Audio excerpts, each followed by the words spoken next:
Ranji trophy ക്രിക്കറ്റിൽ ഒന്നാം innings lead പ്രതീക്ഷയിൽ കേരളം ഇന്നിറങ്ങും. കേരളത്തിൻ്റെ 457 റൺസ് പിന്തുടരുന്ന ഗുജറാത്ത് ഒരു വിക്കറ്റ് നഷ്ടത്തിൽ 222 റൺസ് എന്ന നിലയിലാണ് നാലാം ദിനം ബാറ്റിംഗ് പുനരാരംഭിക്കുക. സ്പോർട്സ് ഡെസ്കിൽ നിന്ന് അനിൽ വാസുദേവ് തത്സമയം ചേരുന്നു.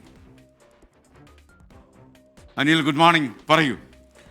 ഒരിക്കൽ കൂടി ഗുഡ് മോർണിംഗ്. SKN രഞ്ജി ട്രോഫിയിൽ ഒരു ചരിത്ര ഫൈനൽ ലക്ഷ്യമിട്ടുകൊണ്ടാണ് ഇന്ത്യ കളിക്കുന്നത്. ഇന്ത്യക്ക് ഇന്ന് ഈ നാലാം ദിനം അതീവ നിർണായകം എന്നാണ് പറയേണ്ടിയിരിക്കുന്നത്. കാരണം കേരളത്തിൻ്റെ 457 റൺസ് പിന്തുടരുന്ന ഗുജറാത്ത് അതിശക്തമായ നിലയിലാണ്. 222 റൺസ് എടുക്കുമ്പോൾ അവരുടെ ഒരു വിക്കറ്റ് മാത്രമാണ് നഷ്ടപ്പെട്ടിരിക്കുന്നത്. ഇപ്പോൾ നാലാം ദിനത്തിൽ ബാറ്റിംഗ് പുനരാരംഭിച്ച ഗുജറാത്ത് നാലാം പന്തിൽ തന്നെ ഒരു ബൗണ്ടറി നേടിക്കൊണ്ട് അവരുടെ നയം വ്യക്തമാക്കിയിട്ടുണ്ട്. കഴിഞ്ഞ ദിവസം എവിടെ നിർത്തിയോ അവിടെ നിന്ന് തുടങ്ങുന്ന തരത്തിലാണ് ഗുജറാത്തിൻ്റെ ബാറ്റിംഗ് ഉള്ളത്.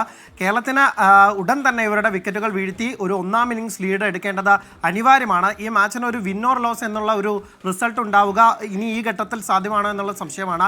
ആ ഘട്ടത്തിൽ ആരാണോ ഒന്നാം ഇന്നിംഗ്സ് സ്കോർ നേടുന്നത് അവർക്കായിരിക്കും ഫൈനലിലേക്ക് പ്രവേശനം കിട്ടുക. ഗുജറാത്തിനെ എളുപ്പം വീഴ്ത്തി എന്തായാലും ഇന്ത്യ ആ ചരിത്ര ഫൈനൽ, ആദ്യമത്തെ ഫൈനൽ എന്നുള്ള ആ നേട്ടത്തിലെത്തിക്കുന്നെങ്കിൽ കേരളത്തിൻ്റെ ബൗളർമാർ ഉണർന്ന് കളിച്ചേ പറ്റൂ. അടുത്ത സെഷനിൽ തന്നെ ഗുജറാത്തിനെ പ്രതിരോധത്തിലാക്കുന്ന തരത്തിൽ വിക്കറ്റുകൾ വീഴ്ത്തിയേ പറ്റൂ എന്നുള്ളതാണ് അവസ്ഥ.